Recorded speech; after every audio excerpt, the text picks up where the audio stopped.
আসসালামু আলাইকুম, কেমন আছেন সবাই? চলে আসলাম আরও একটি রান্না নিয়ে। আজ তৈরি করে দেখাবো পাতাকপি দিয়ে মটরশুঁটি টমেটো দিয়ে ভাজি।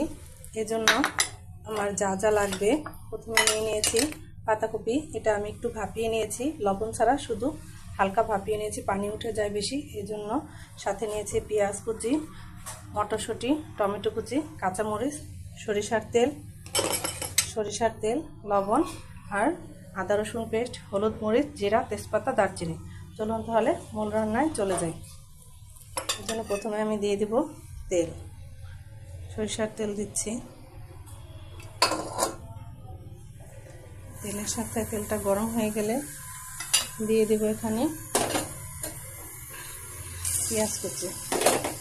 পেঁয়াজটা বেশি লাগবে না, কারণ পাতাকপিটা যেহেতু ভাজি, ঝোলটা ঘন হওয়ার কোনো প্রয়োজন নয়। একে একে আমি সব মশলা অ্যাড করে দেবো। হালকা পেঁয়াজটা একটু ভেজে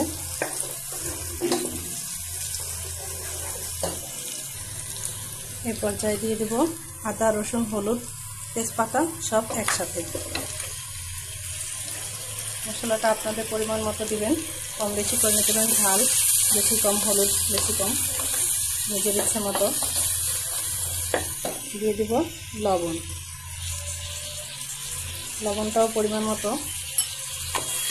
এখন মশলাটা ভালোভাবে কষিয়ে নিচ্ছি।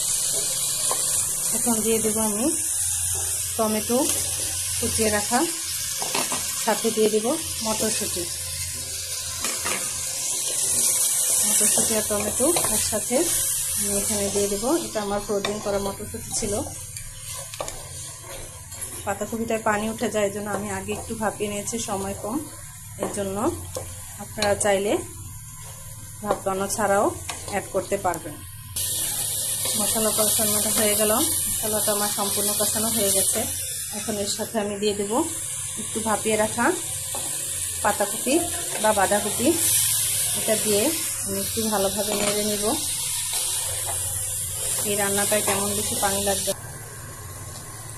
মশলাটার সাথে একসাথে আমি মিশিয়ে দিয়েছি পাতাকপিটা। এখন আমি ঢেকে দিব, কারণ পাতাকপিতে আমি পানি দিব না, কারণ পাতাকপিটা আমি ভাপিয়ে নিয়েছিলাম, পানি উঠেছে, পুরোপুরি ভাপিয়ে নিইনি, এজন্য এখন আরও পানি উঠে যাবে। আমার পানি লাগবে না এই সবজিটা রান্না করতে। এটা আপনারা ভাত, রুটি, পরোটা সব কিছু দিয়ে খেতে পারবেন। কে কে এভাবে রান্না করেন আমাকে কমেন্ট করে জানাবেন। তাহলে চলুন অপেক্ষা করি 15 মিনিটের মতো। দেখুন বন্ধুরা, কতটা পানি চলে এসেছে। আমি কোনো পানি এখানে ইউজ করিনি।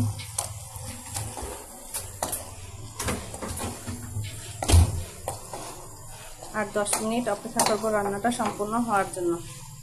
আমি ঢাকা দিয়ে দিব। চলুন তাহলে 10 মিনিট পর ফিরে আসি। এখন আমি ঢাকাটা তুলে নিচ্ছি, দেখি কেমন হলো আমার রান্নাটা। এই তো প্রায় হয়ে গেছে। এখন দিয়ে দিব ধনেপাতা কুচি, সাথে দিয়ে দিব 2-3টা কাঁচামরিচ। ব্যাস, এবার আমি নামিয়ে পরিবেশন করে দেখিয়ে দিব কেমন হলো আমার আজকের রান্নাটা। দেখুন পানি প্রায় শুকিয়ে গেছে। কে কে এভাবে রান্না করে খান আমাকে কমেন্ট করে জানাবেন। তৈরি হয়ে গেল আমার পাতাকপি টমেটো দিয়ে মটরশুঁটি দিয়ে ভাজি। কে কে এভাবে তৈরি করে খান আমাকে কমেন্ট বক্সে জানাবেন। আমার পেজের সাথেই থাকবেন, লাইক কমেন্ট শেয়ার দিয়ে আমাকে সাপোর্ট করবেন। ধন্যবাদ সবাইকে। আসসালামু আলাইকুম।